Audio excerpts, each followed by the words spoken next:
Welcome to the Zimmerman podcast with your host, CEO, wedding professional, educator, and mom, Jessica Zimmerman. This is a brand new Zimmerman podcast mini-series, Sleeping with a Stranger Under the Cover. In the next few weeks leading up to the release of my memoir, Sleeping with a Stranger, we'll be taking a look under the cover as I share insider information about the story and process behind my memoir, Sleeping with a Stranger, which releases May 7th, 2020. I'm sitting down with Rachel, who will be interviewing me about the deeply personal and never before shared details of my journey through living and writing Sleeping with a Stranger. So let's do this. Let's go under the cover. Hey, Rachel, welcome back. Hi, Jess. Great to be back. Okay, so we are still in this Sleeping with a Stranger series. What are we talking about today? Today, we are going to talk about how the book is, to quote a reader, surprisingly funny.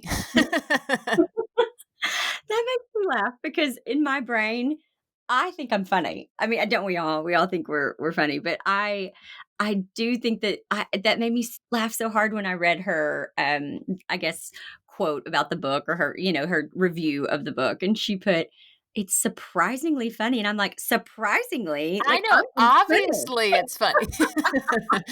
Well, in her defense, she's not here to stand up for herself. So, in her defense, I would say that maybe she was saying it's not surprising that you're funny, but everyone knows that the book is a pretty heavy topic. So, No, I you think know, it's fair to say that she was like, "No, it's surprising that you're funny," because I think that very few people find me funny, to be honest. One of the reasons why Lindsay is like my best friend is because she is one of the only human beings on this planet that laughs at me, that actually gets my jokes, gets the timing of my jokes, because they're very sarcastic, they're a yeah, little dark, yeah. they're not always appropriate, and she just gets them and she laughs so hard, and it just makes me so happy. And, but there are very, very few people, like, I feel most of the time, I'll say something and people just look at me and I'm like, how do you not get what I'm saying? Like, how are you not laughing hysterically right now? But, oh, well, rare breed, rare breed.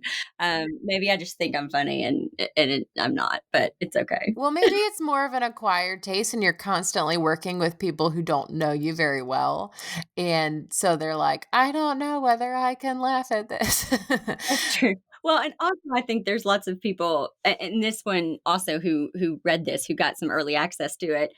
She only knows me from Instagram, and I talk a lot about business and things like that. And so, yeah, I think to see a more personal, laid back side is is surprising. Yes. Well, let's talk about some of the funny points, or I guess the juxtaposition between very serious and dark and tough, and where the humor comes through in all of that. Do you want to talk about some of your favorite funny moments, or the things looking back where when we were, sitting down to work on the book, you were thinking, oh, I definitely know I want this to be a funny part? Because there are definitely moments for me where I remember you're saying, no, I really want this to be funny, because it was funny. Yeah, I remember when Brian didn't know if he wanted to read it at first or not. And Brian knew everything that was going to be in it. He, gave me permission to share every bit of it. And he knew, but he also was like, I don't really know if I want to revisit that period. I know the book's going to be great. I don't really know if I want to read it. And then he decided to read it. And he was in the other room and he was just cackling. I mean, just laughing so hard. And I was like, well, this is a good sign. And I walked in once and he was like, I mean, this is so funny.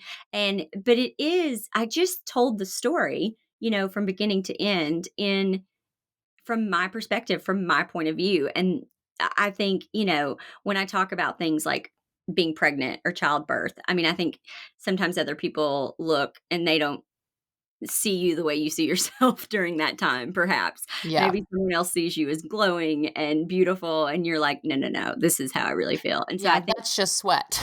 yeah, exactly. I think some of the descriptions of my pregnancies are a little bit funny. But what's interesting is that once that first draft was written, just sharing the story from beginning to end, then you have to look at it. And this is all things that I've learned throughout the process. You almost have to look at it as 3 acts. And that's just storytelling in general. You look at that in television, it's done this way. In the movies, it's done this way. In books, I mean, you kind of have 3 acts. And the first act is where a lot of the humor comes from. And so we had to figure out ways to I didn't want it to be like, "Oh, this is really funny," and then all of a sudden, "Oh, this last half is, like, depressing and makes you wanna cry the whole time." I wanted it to flow well, where you have moments of because you know how you read a book sometimes and you just love the first half, and then that second half, you're like, "What is going on? Like, I'm over this book. Like, what happened to the author?" You know? Oh, that Um happens so often for me in, like, plays. Like, I'll see the first act and I'm like, "Oh my gosh, I love it." Or like Gone with the Wind, you watch the first half and you're like, "Oh, interesting, wartime." And then the intermission happens and afterwards you're like, "Yeah, I think I'll just skip the second half." I don't Right. like that part Right. as much. Right, and so that's when I had to figure out how to, um, weave the story a little differently to where there was more flashbacks and stuff like that, to make the story, more enjoyable to the reader, and so it really is kind of a roller coaster of emotions, and like I said, we've had a few people read the book early, and one of them is a lady named Emily Lynn Paulson. She's a best-selling author, and she, wrote her kind of review blurb and sent it to me. And it says, her story is painfully honest while still managing to make you laugh out loud page after page. So that made me happy. You know what I mean? Yes. I loved that. I loved hearing that review that it's painfully honest, which means that you're going to relate to it, or there will be parts that you relate to, or there will be things that make you think differently about your own life, or I think anytime anyone is painfully honest, whether we relate to their exact story or not, we relate to them in some way a little bit better, because we really do crave connection. And that was, what I wanted, was just for people to, I wrote it for me. I wrote it to kind of heal this whole, I guess the first 38 years of my life. I guess I wrote it to heal that.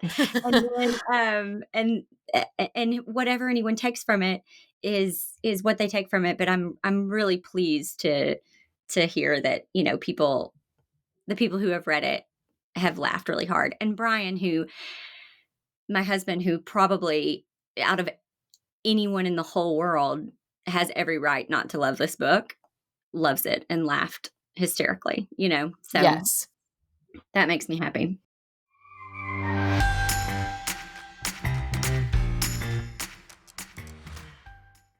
I've been showing up publicly, teaching all my business secrets for years, all while leaving my biggest story untold. The story of how my family and I survived the illness that almost killed my husband, Brian.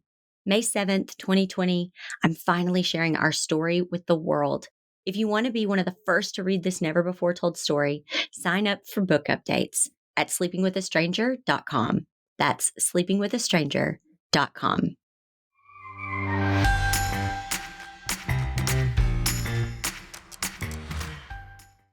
I also think it's important to point out that, like, funny things were still happening in the really dark, painful times of your life, and that's why they're in the book, and I wanna point that out for 2 reasons. Um, First, because, like, there are still moments of joy and fun when really hard things are happening, but also, just because you are, like, laughing in your day-to-day life doesn't mean that your life isn't, hard, or that you're not in the middle of something really painful. I think sometimes there's an expectation that, like, if you're going through a really hard time, that it's all dark all the time and it only counts as being hard if it's just darkness 24/7.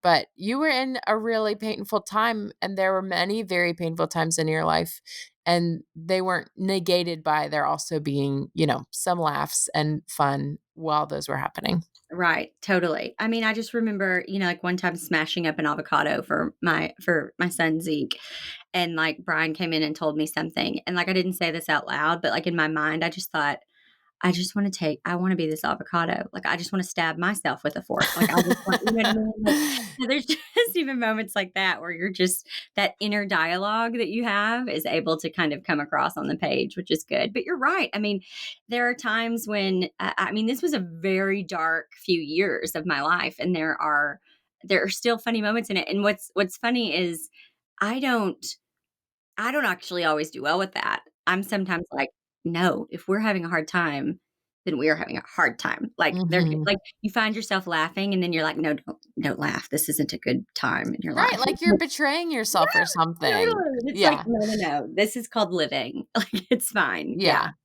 So many lessons learned, but I'm that made me really happy to read both of those reviews. It's surprisingly funny, and it makes you laugh out loud page after page. So that makes me happy that even though it's a very deep and personal, private, heartbreaking story in a lot of ways, that it's still funny and that people are going to enjoy it. And I think that's why it makes it really easy to read. I mean, it's nearly 300 pages.